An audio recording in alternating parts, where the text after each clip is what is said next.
Hey everyone, Mr. Sujano here. In this video we're talking about 3DS, Nintendo Switch, Soul Reaver 2, Phantasy Star, Street Fighter, and more. Let's get started.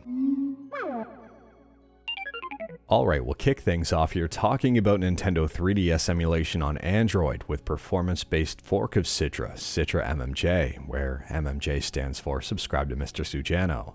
Citra MMJ just got a brand new update. And this one is pretty small, but if you're using Citra MMJ, you might want to pick this one up. According to this super detailed changelog and also Google Translate, this update fixes a crashing problem. Next up, we're still talking about emulation on Android, but this time about Nintendo Switch emulation and Skyline, and Skyline just got a brand new update. If you head to skyline-emu.1 and click on download, at the time of filming version 2192 is the latest version. Someone has Naruto Storm 4 up and running at a solid 30 frames per second on a Snapdragon 870 and looking pretty good.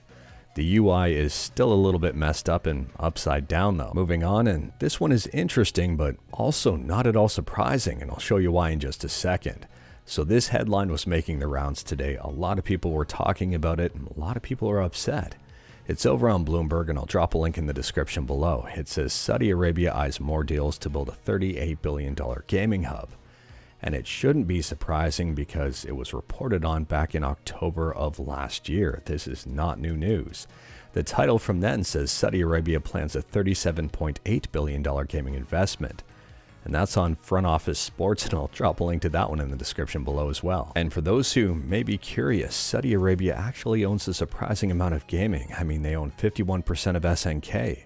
They own over 6% of Nintendo. They also own parts of Activision, Blizzard, EA, and Take-Two, and also Capcom. And speaking about Capcom, apparently Legendary Studios has bought the TV and movie rights to Street Fighter. If you check out Legendary Pictures over on Wikipedia, they have Street Fighter listed in the TV section and in the film section, and also some other interesting stuff like Gundam and Duke Nukem. To be honest with you, I don't really have high hopes for a good Street Fighter TV show or movie, but I am kind of hoping for another precious gem like Street Fighter the movie, the game. And speaking about a game, next up we're talking about Ark, and apparently Ark 2 has been pushed to 2024, and Ark Survival Evolved is turning into Ark Survival Ascended. And they're going to charge you $40 in order to update, or else you'll lose some functionality. According to their official release, which I will drop a link to in the description below, Ark Survival Ascended is a remaster of Ark Survival Evolved. And even more news here about Ark: if you play it on mobile, you're also going to be affected. They say at the year's end, we anticipate a relaunch of Ark Mobile as a completely revamped product. It will be based on a graphically improved version of the Switch codebase due to the increased power generally available with most mobile devices, and include new Switch features and content with mobile-specific changes. Unfortunately, I've got no idea yet if they're taking the same approach as they are for Ark on PC with a $40 kind of forced paid upgrade.